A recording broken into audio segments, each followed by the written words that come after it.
Hi guys! Welcome back to my TikTok video. So for today, ang i-discuss natin kung paano mag-compute about sa sum and difference of two cubes. So before that, kailangan sundin natin yung mga formulas.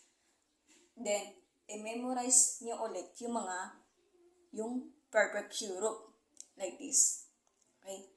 So, kailangan yung index niya will be the 3 or so will be 3. Hindi nyo pwede iwala to kasi ang pinag-uusapan kasi cube lang. So cube of 1 is 1. Bakit? Kasi 1 times 1, 1 times 1 is 1. Then, cube of 8 is 2. Kasi 2 times 2, 4 times 2 is 8. Cube of 8 is 2. Okay? So, kung gusto nyo ipagpatuloy, just dagdagan nyo ulit yung mga yung mga values nila kasi endless naman po yan. So, bakit siya tinatawag na sum and difference of two cubes? Kasi kailangan yung first term and second term niya will be the perfect cube. Kailangan perfect cube to, pati rin ito. Then, kailangan yung operation niya will be the plus and minus. Kaya, sum and difference. So, magbibigay ako ng 5 example. Kasi yung iba, paghahatiin natin yung isang part kasi masyado itong mahaba. So, number 1 muna tayo. So, number 1, b cube plus 27f cube. So, sulat niyo yung original equation. Then, equal, gawa ka ng maikling parenthesis. Then, since ito, first term and second term will be the perfect cube. So, cube of b cube will be b. Kasi kinancel ko yung 3 tsaka 3. Pati yung square symbol. Magiging b na siya.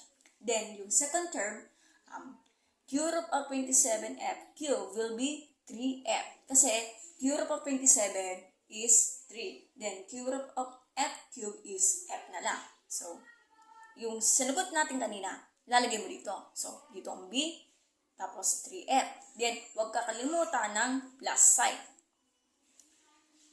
Then, ang sunod doon, gawa ka ulit ng mahabang parenthesis para makagawa ka ng trinomial part.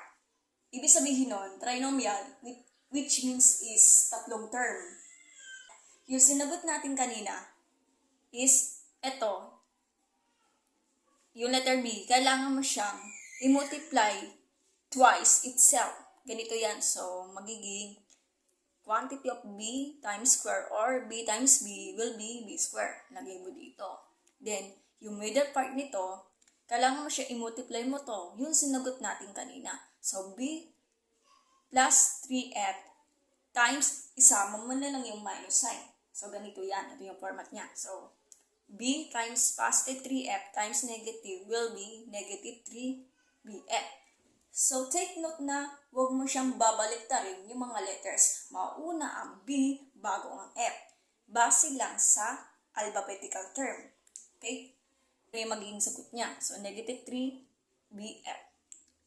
Then, yung second term na sinagot natin kanina, which is positive 3F, ay kailangan natin i-multiply twice itself. So, parang ganito yan. So, positive 3F times square or positive 3F times positive 3f will be positive 9f square. So, gamitin na natin yung law of exponent na inaral nyo sa school. Ganito yan. So, 3 square or 3 times 3 is 9. Then, f square or f times f will be f square. So ito, lalagay mo dito sa last part. So, nakabuo tayo yung factories nito. Ito na yon. So, ayun yung magiging tamang sagot.